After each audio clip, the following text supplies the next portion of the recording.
Hey everybody, welcome back to Breakfast with Bob from the Challenge Championship and the Collins Cup. We're brought to you by Master Spas, Hyperice, Form Smart Swim Goggles, UCAN, HOKA, One, Clash USA, and of course our Challenged Athletes Foundation. Our next guest coming off third places at both Escape from Alcatraz and at 70.3 Des Moines. Jackie Herring joins us. How you doing, Jackie? Hi, Bob. I'm good. Glad to be here. It's always a pleasure. Yeah. So let's talk a little bit about this U.S. team, with especially our women's team, with you and Chelsea Sodaro and Sky Monch and Jocelyn McCauley, and then two just off the Olympics, right? Katie Zafaris and Taylor Knibb, who we just chatted with a second ago. That's a pretty formidable team. Yeah, our team is awesome, and I'm excited to race with these ladies on my team. The Olympic gals getting on the team was definitely a surprise, I think, for a lot of us in the long course world, but obviously a really great pick for performance and for putting us up against some of those really strong Europe ladies. I think it'll be helpful. Well, it's going to be interesting because the matchups part is intriguing, because I thought originally it was going to be the ones racing the ones and the twos racing the twos, and it's like, no, we're the Europeans will announce the person, and then the U.S. and then the internationals. It's going to be fun. Yeah, I'm really looking forward to seeing who I'm racing, seeing who the other ladies are racing, and just kind of watching it unfold. I think the coverage of that tonight is going to be really cool to watch. And very few people have done match race in the sport of triathlon. I mean, usually you guys have anywhere from 10 to 15 to 50 women racing together, not just two others. That's sort of a little intimidating, because if somebody gets away, it's, oh my God, what do I do now? Yeah, well, I think what you do is just ride your bike really, really hard.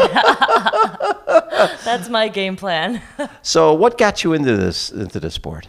Into the sport? I was a swimmer kind of most of my life, which you may be surprised by my recent not being one of the fastest swimmers. But I was a swimmer and then a runner in college. Yeah. And then kind of just came in, just did it for fun, and kind of got hooked on the Ironman distance at first, and kind of have done the opposite of most people. I was going to say, because usually people go sprint, Olympic, 70.3 full. And you're sort of been now focusing more 70.3. Yeah, definitely. I haven't done a full since 2015. So I don't know if I'll do it again or not, or I'll just stick with the half. Was it a particular, hey, I don't have the time to be doing these long, ridiculous workouts? Or was it more, you know what, I think I've got more speed at the 70.3 might be better for me? I can say the first thing. Okay. I got pregnant and I have 2 little kids now, and triathlon is not necessarily the entire focus of my everyday life, which is smart. Yeah, I'm doing my kids. I put on some events, and you'll coach as well, right? I don't coach anymore. Okay, you were coaching. I did have to, after we had the second one, I did have to give up coaching, because there's only so many balls you can keep in the air. And to be honest, as a coach, you're a therapist, you're talking people off a cliff, all of that. Yeah, and I couldn't handle that. I realized that, being in my mid-30s, it was better for me to focus on racing myself and kind of just see what I could get the best out of myself and see what I could do. So as a race director, when you come to an event like this, and you know that they're dealing with people speaking 8 different languages, they're talking about blocking off roads, and in a foreign country, they're talking about all these different logistical things. When you are wearing your race director hat, you just look at this and go, "This is the craziest thing ever." Yeah, the logistics of organizing a 3-day huge race weekend like they're doing is something that I would not be interested in undertaking. It seems like they're doing a great job so far, and I'm sure that it's going to be an amazing event weekend. But I do have sympathy for their team and how much work it is to put in to pull off something like this and make it go well. So Yes. hats off to them. Now, had you done Alcatraz before?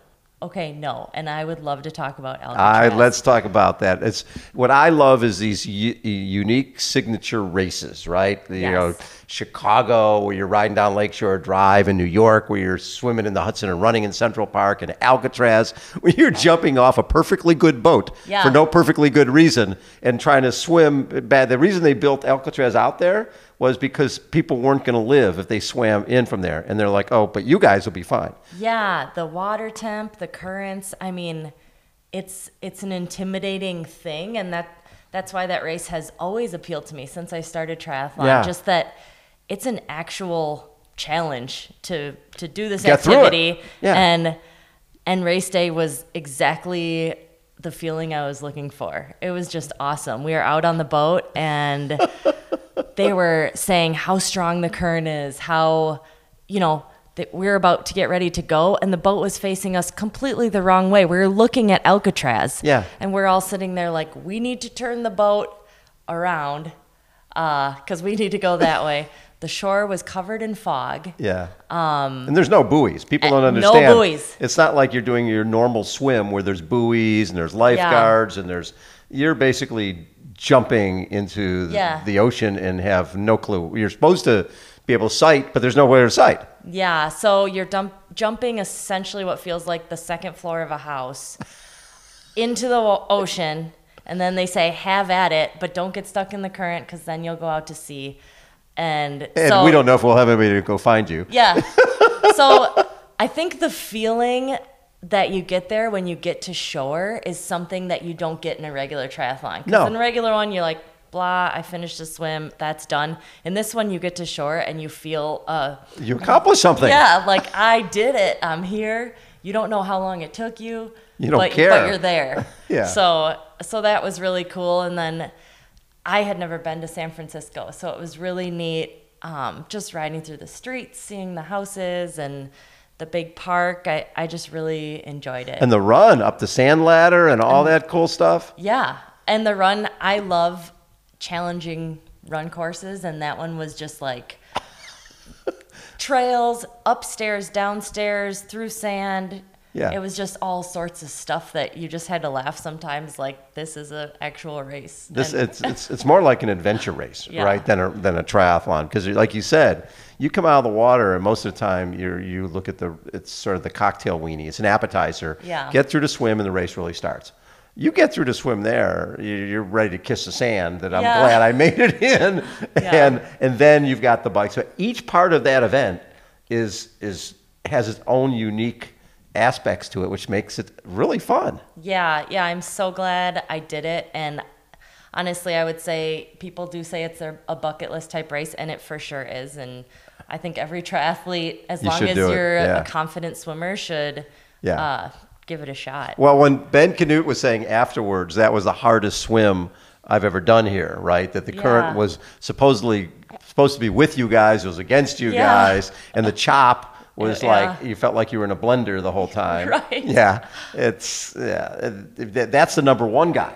Yeah. When you're talking about the people in the back just happy to get to shore. Right. Yeah. Yeah, and I was somewhere in between, so that was good. Very cool. Yeah. So it seems like as you've gone along, like in 2019, you won 370.3 races, and it seems like you've gotten better, right? Do you feel that way, that you've gotten better as an athlete, and why?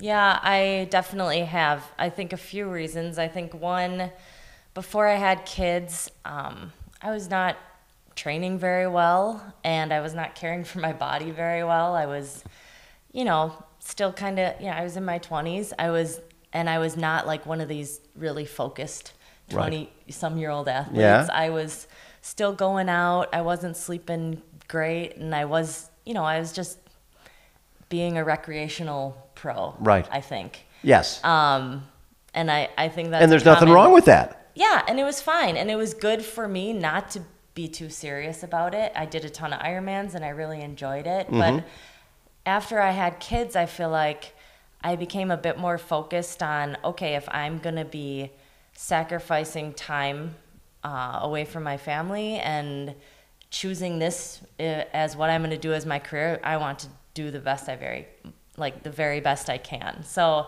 I think it helped me to streamline my training and my extracurriculars into, okay, what helps me be the best triathlete I can be. And yes. I think as a not very serious person, I'm pretty easygoing.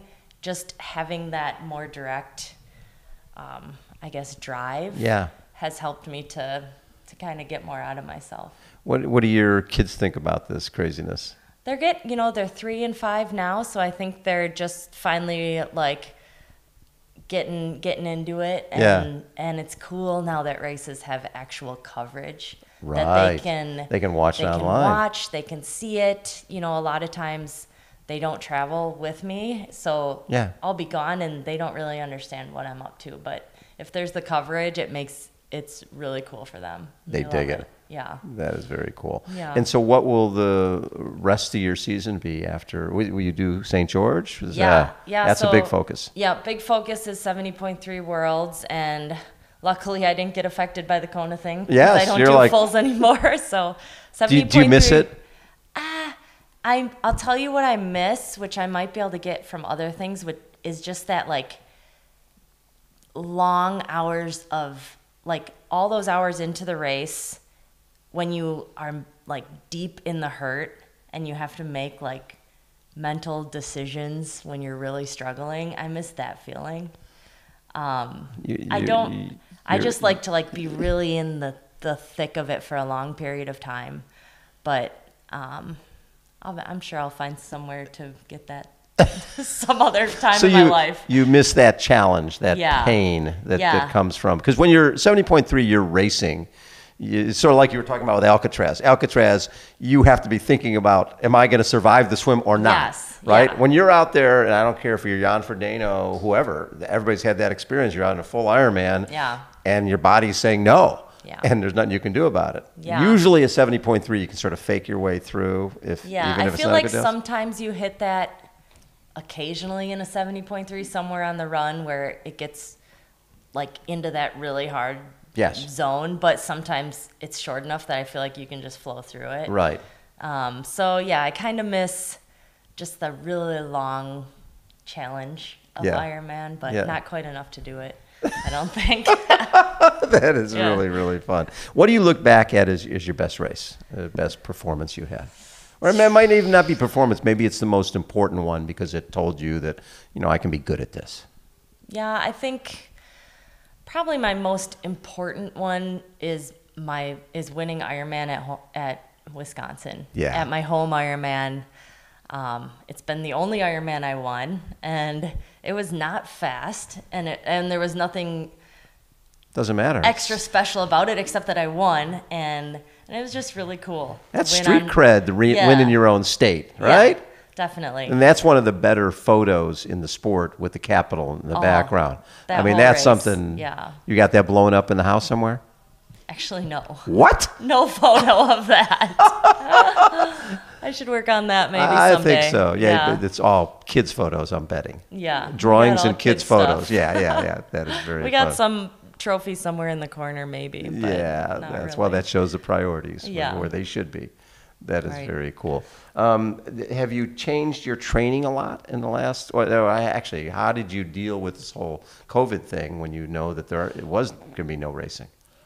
I actually did quite a bit of racing on Zwift. You got into I got into the Z Pro racing that they put on, and I got really into it, and I loved it, and it really, really helped my cycling come along. Yep. Racing all these European ladies, a lot of the girls that are here, getting to race them through COVID, even though it's Zwift and I know it's different, but just seeing what level their biking was at really helped me to aspire to that and to train to be able to compete. And I think coming out of COVID, that's what really helped me, I think, now be able to not only have the confidence that I can bike with some of these people, but also the actual power numbers due to all that hard work that I can do it. Well, as somebody who's been doing this going back to, I think you're your first amateur at St. George back in at St. George back in 2010. Has that been the biggest change in the sport? Is just how people train on the bike? I think so. I can't speak for everybody, Right. but I think in all of women's pro triathlon, I think everything is definitely at a higher level than it was. Right. And I think the last few years in particular, it's made a huge jump. The run times and the bike is like, we've never seen it like this before. No, yeah. You know, you used to be able to, back when I was doing Ironmans, you could cherry pick a lot of races, and that doesn't exist anymore. No. Anywhere you turn up, there's going to be at least a few like really talented ladies, and you can't just roll up and have a mediocre day and win anymore. Which is good for the sport. It's great. Yeah. Yeah, I love it, and that's why I'm so pumped to be here. Yes. And getting ready for Worlds is I like to race the best people in the world, and I don't care what place I come. I just like to see where I stack up against these ladies. Well, and I think it's cool that, you know, when your kids go to school, they go, oh, my mommy's over in Slovakia racing the best women in the world in triathlon. Yeah, my oldest started kindergarten this week, and I'm explaining to his teacher what I'm going to do, and she's like, what? Wait, what are you doing? Your kid's going to be bringing you to school for show and tell coming up pretty soon. That's going to be pretty fun. Yeah. Jackie, thanks so much for taking time. Yeah, Always a thank pleasure you. to chat with you. Thanks. Have a great time on Saturday. Will do. Thank you. Jackie Herring has been our guest, everybody. Hold on. We will be right